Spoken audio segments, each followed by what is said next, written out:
জামুগুৰি হাতত নাবালিকা ধৰ্ষণৰ ঘটনা।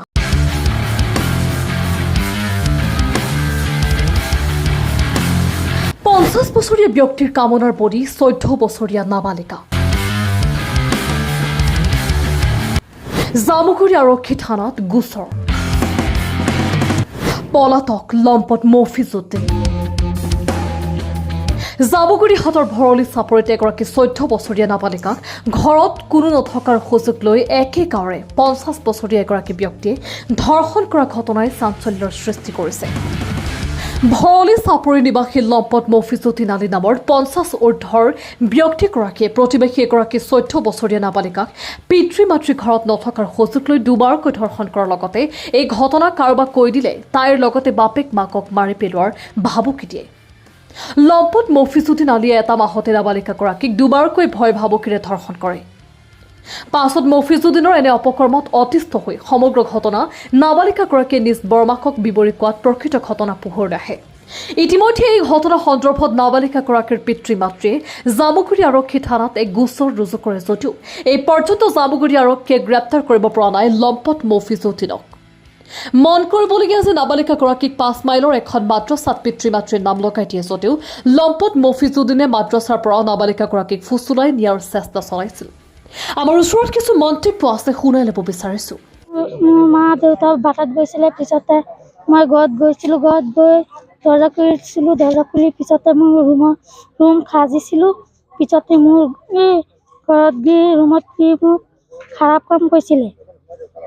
পিছত মোৰ মাক খুৰীটো গম পাই পিছতে বানাটো দিছিলে, বানাটা পিছতে তাতো গৈছে, গৈ আম কলা লৈ গৈছিলে। পিছত নাম দিছে মুক্তিবোৰ বুলি বাদে হুজুৰে ধৰিছে, বাদে দেউতাক ফোন কৰিছে, ফোন কৰি কৈছে তুমিতো তোমাক ছোৱালী কাঢ়ি লৈ যোৱা। মুক্তিবোৰ কৈছিলে মফি আলী। বেয়া কাম কিমান কেইদিন কৰিলে? 2 দিন কৈছিলে।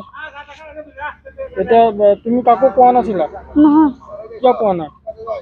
মোক কৈছে মাৰি দিব, দেউতাক মাৰিব, মোক মাৰিব, ভয় নাই কোৱা।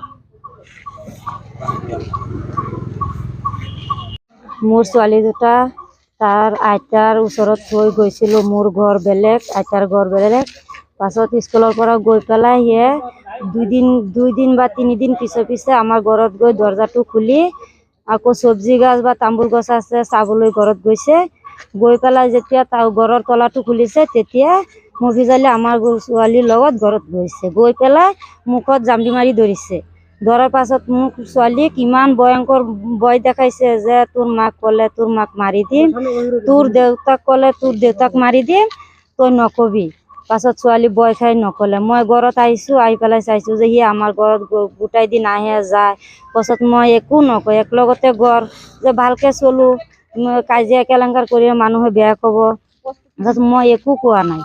পাছত ৰমজান মাহৰ 2 দিন আগত আহিছোঁ ঘৰত, আহি পেলাই আকৌ ৰমজান মাহৰ পৰবৰ 20 দিনমান পিছত মোৰ ছোৱালী মক্তবত লৈ গৈছোঁ।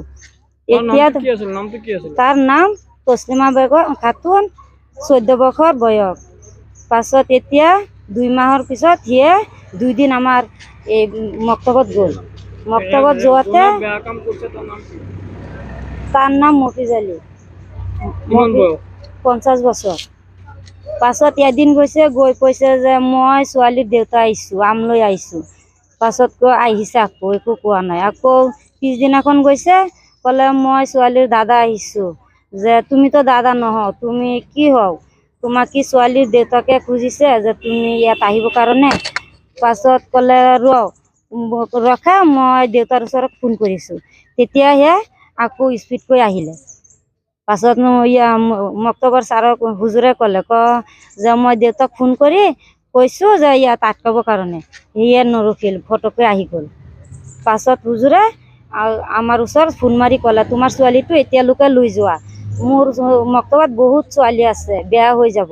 এতিয়া মোৰ ছোৱালী ওলাই দিলে।